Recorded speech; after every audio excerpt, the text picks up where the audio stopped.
streaming live here on the Clash File family stream. Excited to be here, excited to be part of this group. So, tonight, I got a very special guest. I've got Bryce, leader from Phantom Zone. Welcome to the show, Bryce.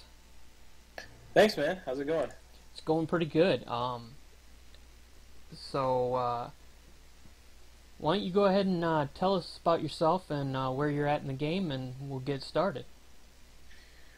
Well, as I think most people know, I am Mr. Natalia. Natalia is my wife, and she's the infamous leader of Kent Farmhouse. I myself have been the leader of Phantom Zone for, I don't know, a year plus now. And then also, currently I'm leading up Phantom Zone 2, trying to grow that. I have a Midland Town Hall 10 with 15 heroes that I don't have time for, and I have a near max Town Hall 8 Grease Monkey, which has kind of become my main account and what I'm most interested in growing right now. That's really cool. So you've pretty much given up on your Town Hall 10 for a while then? Yeah, it's my troop machine, it's probably sitting there right now with 2 golems, 2 witches, 2 P.E.K.K.A.s, a bunch of balloons and wizards ready for anybody that needs anything in war, and occasionally I'll throw it into war, but as far as I haven't farmed on that account in maybe 4 months. Wow. So tell us what your average day is like in Clash. Are you, playing at work? Are you playing when you get home, when you get up? What's your day at Clash look like with Grease Monkey then? I try to get on. It's funny because it's a game, right? And so you're supposed to play the game. That's the point of it. But I find myself, I probably spend twice as much time or 3 times as much time on Clash of Clans managing the clan, making sure everything's alright in Phantom Zone and making sure everybody's got troops, and especially now that we're trying to get Phantom Zone 2 off the ground and, waking up and, oh crap, I'm logged into Grease Monkey, but there's 3 golem requests, so I need to hop over to Bryce so I can give people max golems, and they all literally get on Clash of Clans, be on for 15 minutes and never even do a raid. But as far as raiding goes, just whenever I can. There's a few points during my day where I have some downtime and I just try to get on and get a few raids in. And since the very beginning, like we started in November of 13, and around that time there was a 1 gem boost for everything. So barracks boosts were 1 gem, and that's when I really became addicted to the game. And sitting down and getting in a 2-hour boost is something I enjoy doing. So. Yeah, that 1 gem boost was pretty awesome. I remember that. That's how I got a lot of my Lego walls done. Yeah. So you said you started Phantom Zone, and what prompted you to go ahead and start up Phantom Zone and then eventually start up Phantom Zone 2? I am not the creator of Phantom Zone. I have been its longtime leader. I've been the leader since early on, but Phantom Zone was originally created by Brainlink. We were all members of the Kryptonian family, House of El, House of Zod, the 2 original clans. I spent most of my time, once I discovered the podcast, in House of El. And Brainlink was a member of House of El. He created Phantom Zone as a relaxed place for people to park alts and kind of get away from, if they didn't have time for the serious war clan that El was kind of becoming. And I was the first main account in the clan, and it just eventually was given leader, and we went from a relaxed clan that didn't care whether you warred or not, and then clan perks came out, and then we needed to war, and we had to figure out what we were and what we weren't, and it was a very difficult period where I didn't want to kick people out because they weren't attacking, but people weren't attacking and we were losing wars, and It's probably the closest I've been to being done with the game. I felt like every update, Supercell was making it harder to manage a clan, and then the opt-in and out came, and as a relaxed war clan, what makes that work is the opt-in and the opt-out. And we've been growing leaps and bounds since then. I have a stream of great co-leaders. A Warfrat has been there since the beginning. Chuck is the current leader. Pip, Scabies, all those guys are invaluable in running the clan. And then as far as Phantom Zone 2 goes, we're still getting off the ground. We're about 30 members right now, and everybody's new, and we're kind of finding our groove as far as being a clan goes. That's pretty awesome. I like it a lot when you've got that core group of guys that you can count on, war in, war out, or the co-leaders that really help, make the clan, help the clan along, and make it what a great clan it is. Without that, there isn't any point. And I've kind of stepped back. Chuck runs the day-to-day in Phantom Zone. Vadlag, who was a longtime member of Phantom Zone, longtime co-leader, one of the best people I've been associated with in Clash, decided to take a step back from the game, and he was the original leader of Phantom Zone 2. And we went over and okay, hey, we got to rally the troops. Let's get this thing off the ground. And the next day there was 3 co-leaders from Phantom Zone had moved over and pushing the ball forward. And then I mentioned everybody in Phantom Zone. A shout out to the co-leaders that are just co-leaders in Phantom Zone 2, which would be Leroy and Gurr. So all of those guys make it what it is. Cool. So obviously, you're the leader of the Phantom Zone, so it's a war clan. What's your favorite part of leading the clan, and then what's your least favorite part of leading the clan? I wouldn't say that we're a war clan, but we're a fun, relaxed clan that'll kick your ass if we come across you, unless you're a real serious war clan. We just reeled off, I should have brought it up, I believe it was 22 straight wins that we just reeled off, and then finally got beat by an extremely good, extremely organized clan. So the best part for me, and I think it's the reason that we all play this game, is the social aspect of it. I may not have time to raid, but I can hop on and listen to Pip say something ridiculous about the French, and Pip's from Britain to preface that. And he says something ridiculous, and maybe I'm having a bad day, and that brightens it up a little bit. Or, you watch somebody, get a million raid, or, that part of it is the most fun for me. And of course, all of that stuff.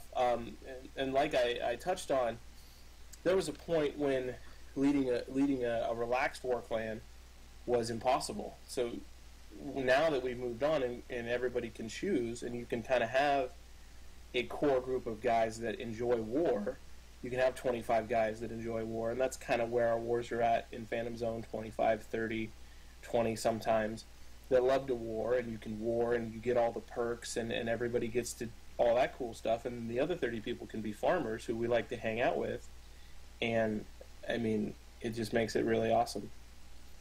That's really cool. Yeah, that opt-in, opt-out seems to have really made it a lot easier on people as far as, who wants to war and who doesn't. That way, you don't have that person that says, well, I'm busy today or whatever, I couldn't make my attacks. Well, you've got, you still get that a little bit, but not like, people can plan a little better now. Oh, well, right, exactly. And I'll be 100% honest. I've missed attacks on both of my accounts, my Town Hall 10 and my Town Hall 8. And life happens, man. So when life happens times 50, it's really hard to manage. But when life happens times 20, it's easier to deal with. Yeah. Yep. All right. So what kind of, for anybody else out there that's leading a we'll say a laid back war clan, somebody that wants to war but they don't want to be the hardcore war clan, what kind of advice could you give them, to really help them, something that you kind of had that aha moment in your clan? You have to. I mean, we don't worry about um, the bigger picture, the more serious stuff. I mean, we try to get people to talk about their attacks. Like that's something that we kind of push. But the biggest thing is just to kind of have a general outline of a plan. When you're a little bit less serious, it's important to have some kind of baseline, a guideline for people who are especially who are new to war or new to the game to kind of understand, okay, well, and the way we've done it in Phantom Zone and what we're trying to get going in Phantom Zone 2 is a bottom-up approach. If you're a Town Hall 6, you better be attacking that Town Hall 6 that's on the bottom, that's your mirror, like, at 2359. You need to get your stuff in. And then the Town Hall 7s need to be getting a dragon attack in within the first few hours to get that second one in. And then the Town Hall 8s need to go in the first 12. And then the 9s need to get it in the first 16. And then, so that way the 10s can go. So I may not be able to 3-star their number 1, but my number 1 can sure as heck 3-star their number 5. And if that's all you need, then that's all you need. So, that way you don't have to be, we don't have to be the guys that watch, one high videos for 45 hours a day, but we can still win a lot of wars. And like we were talking about earlier, with 22 wins in a row, it's proven to be pretty successful. And, there may be a handful of guys in Phantom Zone that are really, really good attackers. I mean, we have Boston Beatdown and Marvin and Chuck is an extremely good attacker. Pip has improved tremendously and is a very good attacker as well. So we have a lot of guys that really know how to war, but then there's a lot of us like me. Like, I'm the worst war attacker in the history of the world. I won't try to hide from that. And it just makes it easier for everyone. Yeah, it sounds like you guys really, I mean, even though you're laid back, it sounds like you guys have a really sound strategy as far as, I mean, saying this guy needs to go, this guy needs to go, and, it sounds like you guys have a really good strategy, and that seems to really help ease, the burden on other people not having to hold attacks so long and stuff like that because they know other guys are going to get their stuff in early. Right, exactly, and that's some of the stuff we're seeing in Phantom Zone 2 is some of the, okay, here's the struggles we had earlier. And it's funny because, like, I came in and looked at the war map first thing. I didn't even read the chat of a war we had the other day. And I'm looking at it, and I'm like, holy smokes, we're so far away from the blueprint. We need to get back to the blueprint. And then I hop over to the chat, and, like, 3 of the guys that have been around a long time are all like, hey, we need to get on our crap here. This guy, and this guy needs to get his attack in. And I'm like, oh, that's handled. I don't have to worry about it. That's nice when you guys are all on the same page like that. I mean, obviously, like you said, you got newer guys in the clan that aren't quite familiar with the system, but it sounds like your co-leaders were in there right on the same line you were, so that's pretty awesome. Okay, so you mentioned a little bit ago that you guys don't spend 45 hours watching one high videos or whatever. So how are you guys learning new stuff, and how do you learn new attacks? Are you watching a little bit of YouTube? Or are you just watching some of the things your clanmates do? Yeah, I would say that I've watched some one high videos. I kind of have an idea of how to do most stuff. I mostly war right now with Grease Monkey, my Town Hall 8, so, like, dragons, I mean, you don't really need to watch any videos for that. Yeah. I've had some great conversations on TeamSpeak with Merrick, and he kind of helped me out a bunch with hogging. I'm still not very good at it. And then, like, the other strategies, like Go Wipe, and, like, I've been a Town Hall 10 for a long time. I've been Go Wiping since way back in the day. So, Have you tried Scotty's? I think he was calling it the fire hammer, the drags and hogs. Mm-mm. I guess I haven't seen it, but he's talked about it a couple times about sending in the hogs and to try to clear a couple air defenses or whatever, and then sending in the drags for the rest of it. That's interesting. I've always been a staunch advocate of all air or all ground. So that's an interesting theory. Um, So you're not a big fan of the hybrid attacks like Golaloon or anything like that, where you're kind of going both? I've tried a couple of those, and I'm like the guy that like watches the video and then like thinks about it and then, oh, this is gonna be awesome, and then gets like a 12% the first time.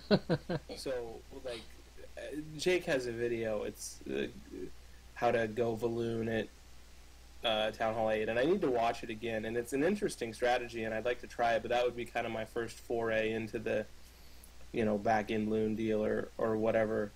Um, so I'm a big fan of the shattered Golaloon, so um, I, I do it all the time. I mean, ever since I've gone up to Town Hall 10, I haven't got to do it as much on a Town Hall 10 level, but it's always fun to go down and bully a Town Hall 9 and just absolutely wreck them. yeah, I've actually on the dragons, I've actually been using it a little bit more because in Phantom Zone, we definitely draw matches, pretty high matches. We don't have very many Town Hall 10s, but our Town Hall 9s are ridiculous. I think at one point in Phantom Zone, and it might be different now because we have some people in 2, but we had like 7 Town Hall 9s that were over level 100.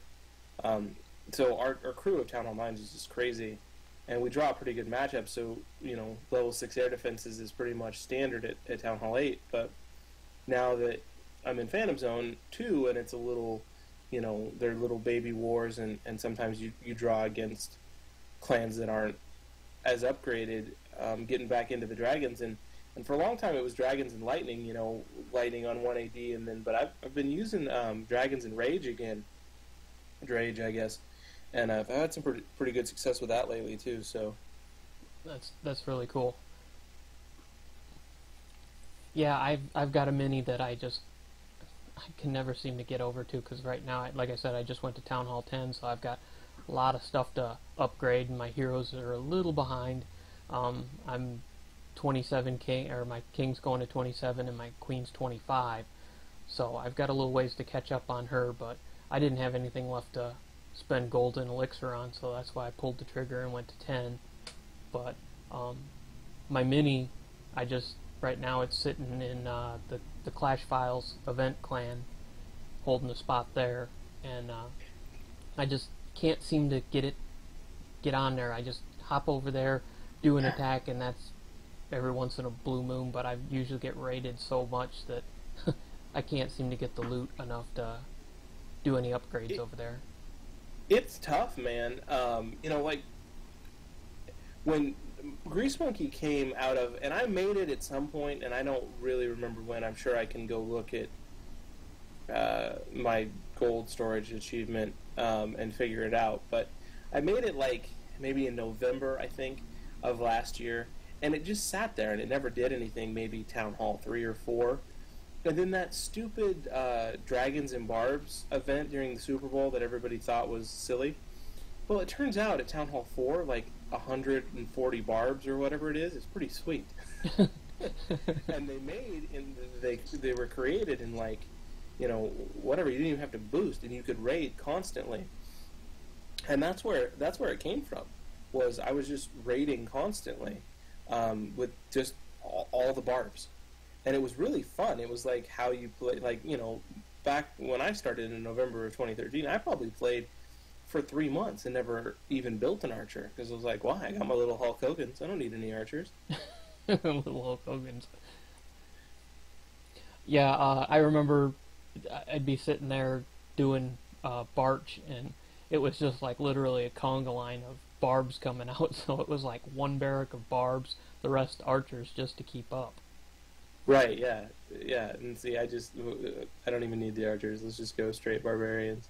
And I actually have like, I don't know, I have like 4 or 5 accounts, and I made another mini, and I was like, okay, this one's actually going to stay a max Town Hall 7 and just do dragon raids. So when I fail my Town Hall 10 and Town Hall 8 raids, I'll feel good about myself. And I couldn't. It's nowhere. It's like Town Hall 3 or something. I just can't get into the, because it's a grind. I mean, the lower Town Hall levels are an absolute grind. Yeah, I just, like I said, I can't seem to get into it, and I got put in war the other day, and it was like, oh my god, what do I do with these troops? I don't even have a healer. I've got level, I think, 3 heal. I was like, what am I doing with all this stuff? I've got nothing here. It was like, Level 3 balloons. level 3 balloons, yeah. Do a lure. Like, get a giant or something so they have some. I don't know, actually, well, if you were going against a Town Hall 6, I don't think they would have enough room for a dragon in the clan castle. Yeah, you could get away with that. No, I don't have I've got 15 for the clan castle, so normally Right, I take a couple hogs or something and try to take down an air defense. Yeah, max loons or hogs and drop an air defense and like level 3 balloons. Just got a lure. And I had some success with that when I was at Town Hall 6. It's hard to do because it's a time thing, because getting the balloons down takes so long that everything has to be perfect after that. But it's doable. Well, it looks like we got Big Papa in the chat and Brandon the Clasher in the chat. So, shout out to you guys for stopping by. Alright, so, how about DE farming? Well, I guess you're Town Hall 8, so you're probably not doing a ton of DE farming. I guess you're trying to get your king up, right? Yeah. Right when I very started, that was like the first thing I pushed to get the king to 10, and he's been sitting at 10 for a month and a half, 2 months probably. And I was looking at this the other day. I only went to Town Hall 8, I think, just in July, I believe. But you know, you can go level 2 golems, which is 60,000 DE, so you're almost filling the storage there. And then I just pushed up to 50,000 DE to get my Valks up to level 2. And then I need to get on, I think I have Earthquake is my last Dark Elixir upgrade that I need to do. Oh, nice. So, but it's funny because, you know, you would think, oh, okay, well, I have to switch, you know, troops because, you know, everybody else, okay, well, you know, Town Hall 9, I'm going to go for DE, I'm going to do Super Queen or, you know, some sort of giant thing. And that's always what I've done, too, is, like, kind of switch to, I've been a Barcher since the very beginning, but you kind of switch to that, like, I'm going to take 6 giants or 7 giants, and I'm just going to get, you know, the trophy push up a little bit, I'll fall back down, I'll barge back up, you know, that kind of thing, and that's what I've done historically. But at Town Hall 8, this go-around, I found that I just go for the guy with the bad base design and 600 DE, as opposed to the guy with the good base and 1200. And if you put in the work and put in the raids, you can get, and just straight barching, the DE piles up just as fast at 600. You know, two sure thing raids to get 600 is the same as that 1200 that might fail. Yeah, that makes sense. Because with the level 5 troops, I have, you know, you get the funnel right, you get the wall breakers in, everything's perfect, you got the king in behind them, you're, you know, dropping the rages to focus them, and then the skeleton trap pops and they run over and then they whack helplessly at the, you know, whatever, the clan castle or something stupid that you don't need, and there's no defenses around the dark barracks, but they're not because you just don't have enough. You don't have anything. I mean, I guess goblins maybe. Halligan would yell at me for not bringing goblins, but Um, So, chat was mentioning about that they're getting excited about the update. What do you think about the update? uh, Level 7 lightning. Um, I don't know. The wall thing is cool. I have always thought, and like, I don't even have, my Town Hall 10 doesn't even have all skulls yet. It's close, but not quite, and I have like 3 Legos. So, it does not affect me one bit, but I've always thought the electric blue walls were weird. So, I think that's a good change. Cool. Um, so in Phantom Zone, do you guys war without heroes? Do you guys war only war when you got your heroes? What kind of things do you guys do over there? And um, I know you're laid back, so I mean, I guess you could say, hey, I'm doing a practice attack or something. Uh, you know, I leave that up to each individual player. We don't have any like set thing. You know, hey, you need them both up or whatever. I know a lot of guys, Chuck and those guys. They usually don't war without him. The more hardcore guys, and then we have some people that do wars without him. And you know, that's a tough thing because it's tough to do, you know, and you really got to think about, oh, okay, well, and especially, and it might actually be easier for us because, you know, if we only have one Town Hall 10, I can send, or whoever's in charge, you know, it's pretty easy to go, okay, well, hey, Boston's got his king and queen, Boston Beatdown's got his king and queen. I'm pretty sure he can go up in 2-star number 1, so then my Town Hall 10 can drop, I don't know, to 5, and 3-star Town Hall 9 without his queen, no problem. And then I've pretty much accomplished the same goal and protected my guy from having to spend gems to keep his queen up and down. So it actually, I think in a relaxed clan, it's easier because we can do stuff like that and not have to worry about, you know, okay, well, we've got these 6 Town Hall 10s to attack. Everybody's got to attack a Town Hall 10. So. Yeah, that's one thing. I know when I was in a competitive clan, it felt like you had to, you know, if you didn't have your heroes, you were either gemming them or you had to do it. So I guess that you guys have got a pretty good system going on there that you guys can be more laid back and relax with. Well, even just, you know, and whether you have your heroes up or not, and it's okay, well, here's our Town Hall 10, and this guy, you know, he's the greatest farmer in the world. He's got 1 billion gold grabs, but, you know, he's not the best war attacker. And, you know, or like me, you know, he's a premium Town Hall 10 and he can't attack either, so what do we do with this guy, you know? Hey, can you knock out that top Town Hall 8? Yeah, got it, guys, no problem. You just kind of work to each other's strengths, and, you know, especially when you have somebody, and, you know, we've got a couple of Town Hall 9s that can reliably 2-star a Town Hall 10. Well, I mean, you know, obviously the whole hullabaloo with everything is 3-star and Town Hall 10s. Well, even more serious war clans really don't 3-star Town Hall 10s. So if you got 9s that can do it, why let the 10s drop down to a 9 and take the sure thing or a surer thing, because it's still not, you know, automatic, but just little stuff that you can tweak a little bit. You know, it just seems like in a more relaxed environment, you have a little bit more opportunity to do that sort of thing. Yeah, that's one thing we're working on in Steal the Glory, that we're trying to figure out who our 9s are that might be able to go and hit the 10s to free up the 10s to attack a little lower for a more guaranteed 3-star. Let's see here. The big hype over ClashCon. What do you think's gonna happen there? Do you think they're gonna give us clan matching or anything like that, or what do you think's gonna happen there?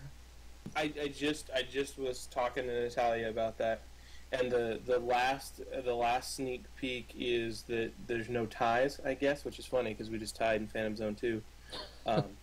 Level 5 clan, we're only level 3, so good for us. Yeah, great job. I think something's coming because they're already in the war programming. They're changing something. I mean, it's the obvious thing. Although I've been playing the game long enough that Supercell doesn't always give us the obvious thing. So I think it would eliminate a lot of stuff. So I hope that they get it. But you know, we'll just have to wait and see. Yeah. A lot of the guys in chat are saying about 2 lightnings and a quake for taking out air defenses. That the new lightning spell is going to work pretty decent for the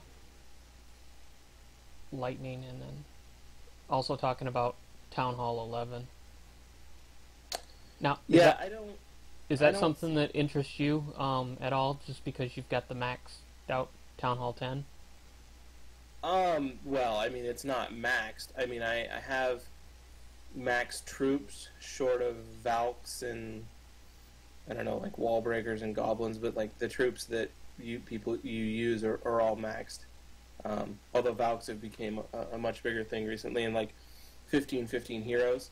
Like, I wouldn't, if Town Hall 11 comes out tomorrow, I'm not gonna drop Grease Monkey and be like, oh, okay, well, I want to be a Town Hall 11. It's just, I'm more interested in you know, because for me, like, there was a point, like, I started playing before Clan Wars, so there was a point where you just like farmed and bought crap, and you know, it was like Farmville but with barbarians.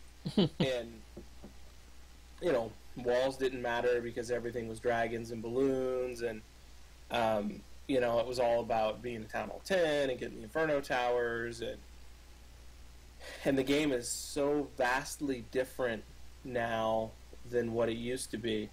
Like, and when I always feel like I'm like right behind the thing. Like, I went to Town Hall 10, and then like 3 months later, like a 30 hero Town Hall 9 became a thing, because like it was never a thing before. Like, that didn't exist. Like, before they changed the time on the heroes, like, people deliberately left their heroes lower levels so you could use them more often. Like, we had conversations about that. I know that I deliberately left my king at 5 for a long time because I wanted to continue to use him every raid or every few raids, as opposed to, it used to be like an hour and 30 minutes or whatever for even a low level hero. So it's so much vastly different. I really enjoy playing through it this time more, because I know that I'm not gonna go past any level until I run out of stuff to do. So, right, yeah. I wasn't around when with the whole heroes taking quite so long to heal up. I think I was just coming into the game then, and I don't know if I had made to the point where I had heroes yet. But yeah, I remember people talking about that, and it was just like, I just can't even imagine what it would be like to be without your king for a few days.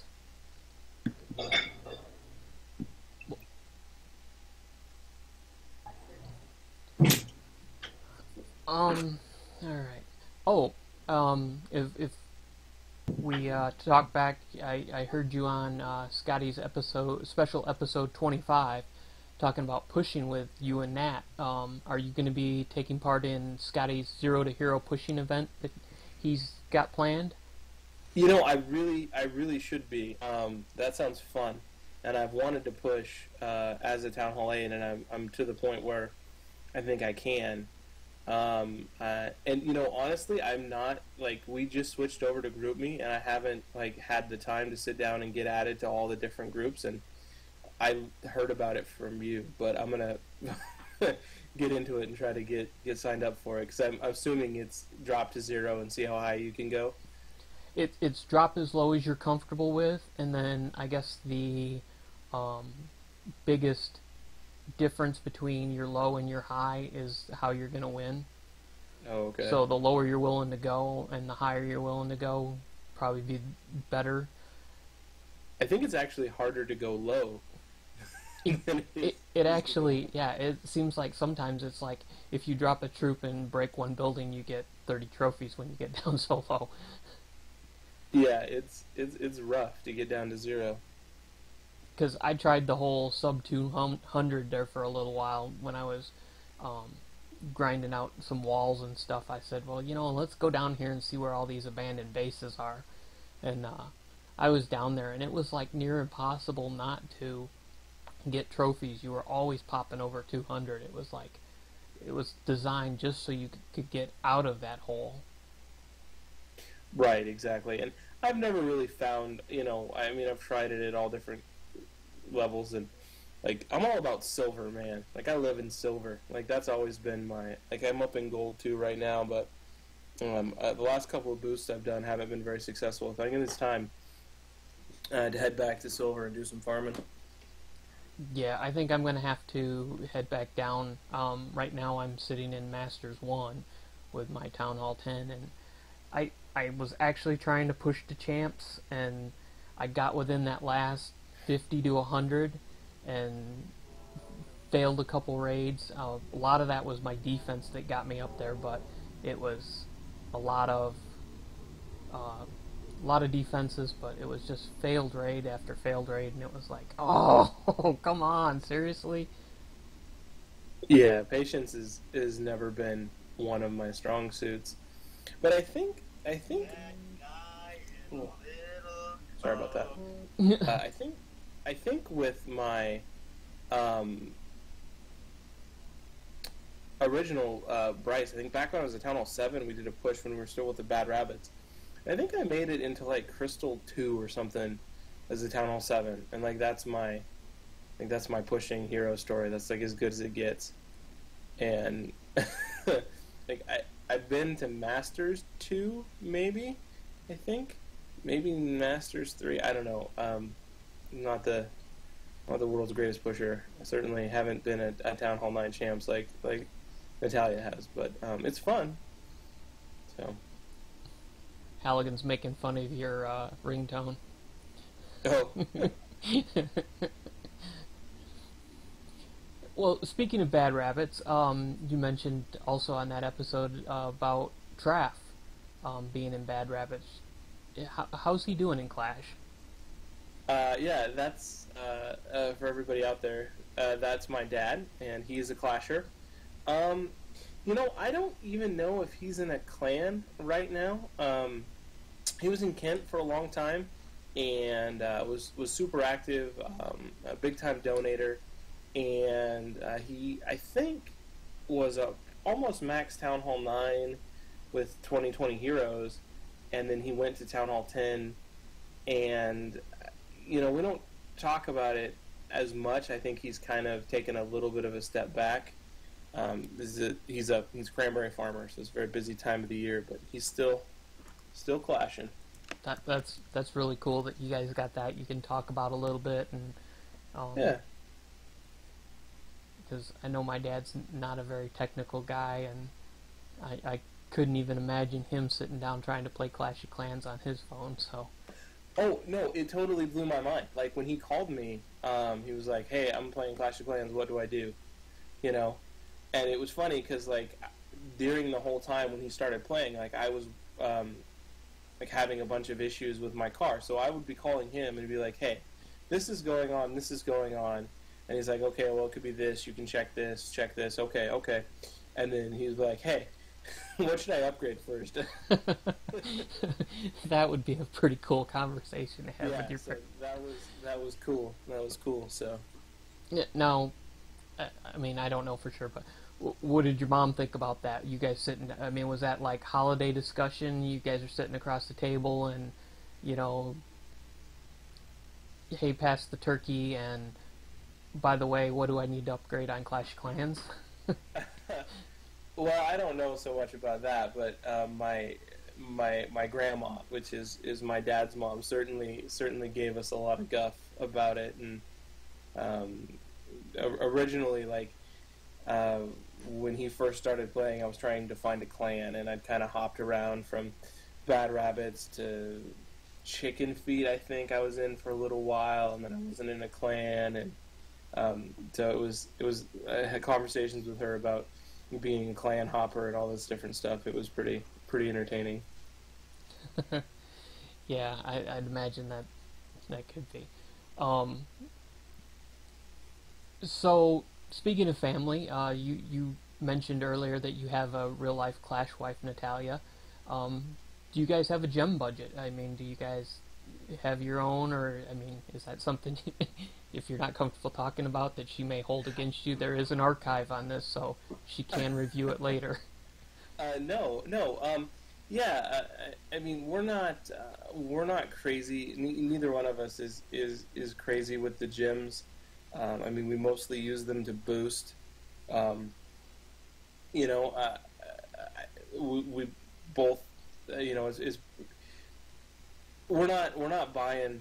We have a Spotify subscription, so we're not buying the latest Taylor Swift album on iTunes. So if you see something come across the bank account that's iTunes, it's 100% gems and Clash of Clans. So it's not too. It's pretty transparent what's being spent. And it's part of our entertainment budget.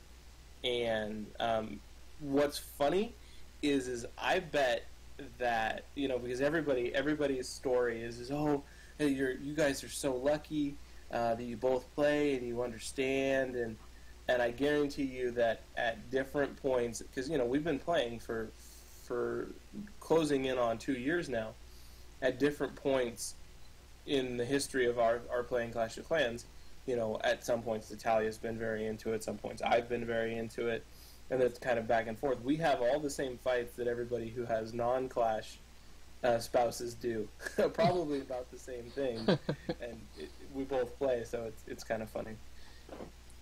Yeah, somebody's showing you a little love in the chat. I don't know if you're following along or not, but somebody seems to think you have a schmexy voice. That's good. And that would be Natalia, in case you were wondering, in case you're not following along. But yeah, so I mean that's pretty cool that you guys can. I mean, even though you guys are having the same arguments that non-clashers are having, that's pretty cool that you guys can sit down and talk about that and agree upon that okay, this is what we're gonna do, and that so. Oh no, absolutely. Like, as much as I gone through all that stuff, I mean it's absolutely awesome that we both are. I mean, I don't know. I would probably say that Natalia at this point is more into it with me. Obviously, she's got the wide-reaching family of clans, and is obviously involved with the Clash files and all that stuff. But the average couple comes home, and especially if you have kids, there's a limited number of things to talk about. It's not like you're going to. We're all regular people here. It's not like anybody's reinventing the wheel or, oh, hey, by the way, honey, I was at work today and I invented cold fusion. So everybody talks about the same stuff. Hey, we got to get the oil changed, the car needs fixed, we got to go grocery shopping. So it's nice to have something that's, excuse me, outside of that, So when I came home today, we were talking about level 7 lightning and whether we think there's going to be clan matchups. So it's nice to talk about something that isn't anything stressful, isn't anything. It's just, the game that we play together. So it's that part of it's really cool. That's pretty cool, because when I tell my fiance about some of this stuff that in Clash or what going on in Clash, I can see her eyes just kind of glazing over and her tuning me out. So at least you guys can at least relate to each other. And on that note, you mentioned that she's got a lot going on. I think that's really awesome that you get behind her and support her on all her stuff, the podcast and stuff like that. I know I'd imagine that's a pretty big time commitment on her part, so the fact that you can get behind her on that is pretty awesome.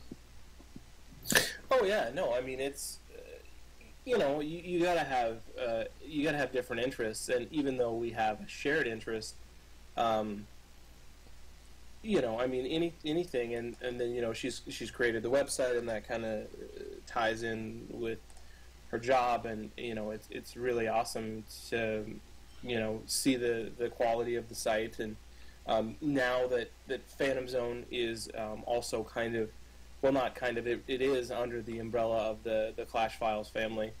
It's a pretty cool thing to get to do that together. So. All right. So out there in our viewer land, if anybody has any questions for Bryce, let's go ahead and get those in. Because I'm just about out of questions on my end.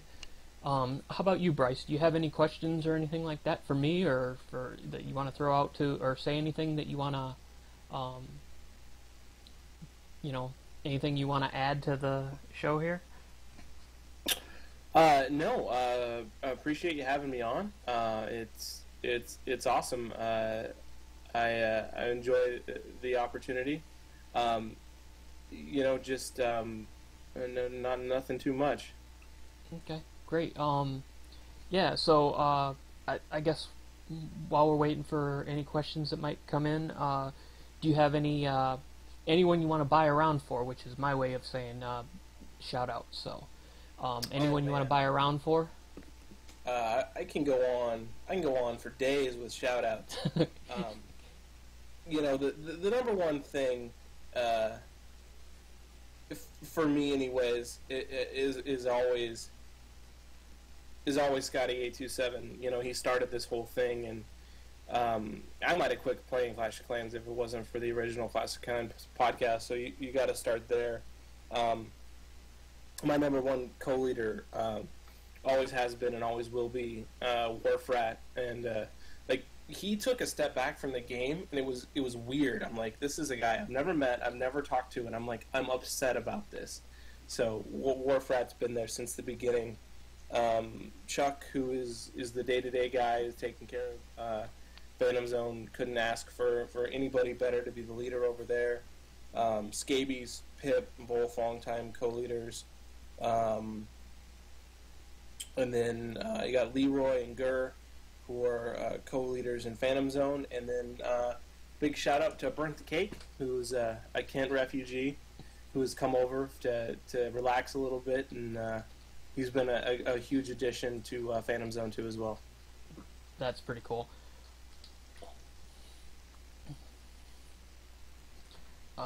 Just chatting with, filling out some chat here.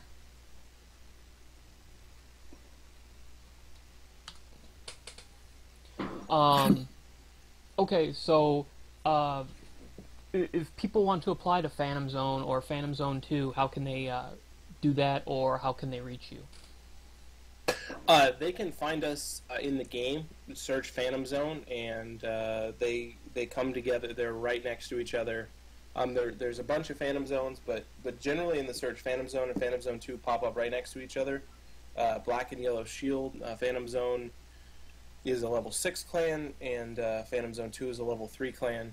And then I believe or fits are the phrases that pays. They'll both get you in.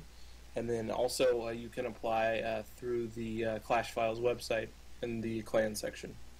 All right, great. All right, we did get a question come in from the chat. Legion XIX asks, Earthquake versus Jump debate. What's your preference on Earthquake versus Jump? When I originally started doing the go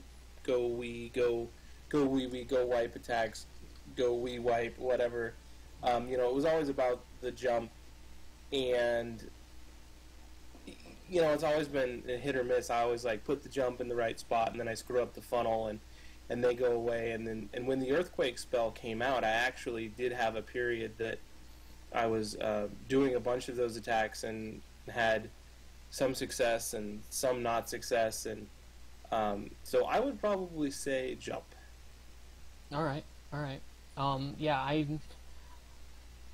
I kind of don't have a preference, because sometimes two jumps will work better than a quake, and sometimes a quake just does what I need it to do, and just kind of depends. Oh, we got a question. Okay, what's your question, Nat? Why do Nat asks, why do you hate your Town Hall 10 so much?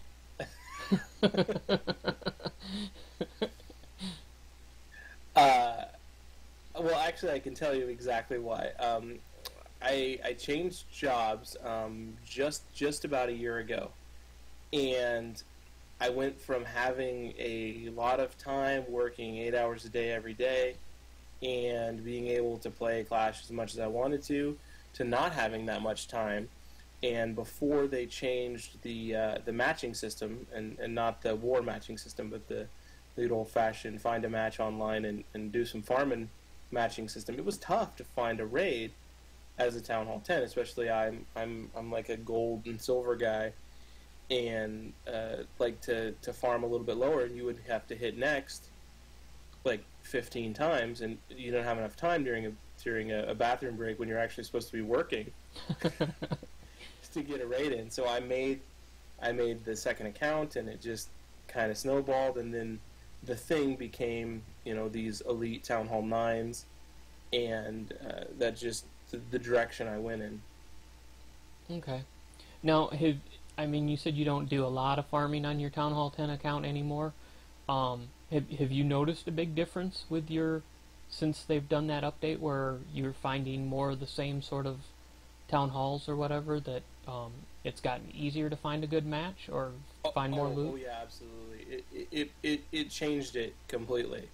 And I could go back probably and pick up the Town Hall 10 if I wanted to, and with a much lower level of frustration. That was a real positive change that they made in the game.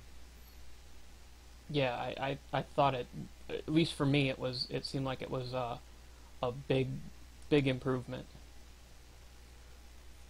Alright, well, if we don't have anything else, I am going to go ahead and stop the stream for a minute and wrap up with Bryce offline, and I will jump back in and do the Steal the Glory War in a little bit. So, unless you've got anything else, Bryce? No, just a big thanks, man. I appreciate you having me on, and it's great talking to you again. And thanks so much. All right. Well, thank you, people, for tuning in. I will be back. Give me about 10 minutes to reload my bottle of water here, and I will be back.